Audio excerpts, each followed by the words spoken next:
Elle aime A avec la tête, l'histoire, la continuité, la sécurité, l'image que ça renvoie. Elle aime B avec le corps, l'élan, la vibration, ce qu'elle devient à son contact. Mais elle ne peut pas aimer pleinement les deux de la même manière.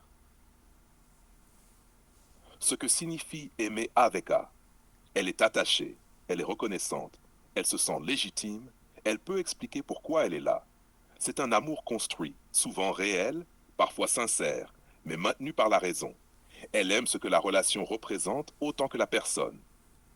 Ce que signifie aimer B. Avec B, elle se sent vivante, alignée, traversée, moins en contrôle.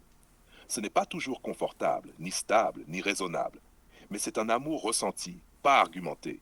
C'est celui qui ne demande pas à être justifié. Là où tout se joue, le cœur du conflit n'est pas entre A et B, il est en elle. A correspond à ce qu'elle peut tenir sans se perdre socialement. B correspond à ce qu'elle ressent sans pouvoir le contrôler.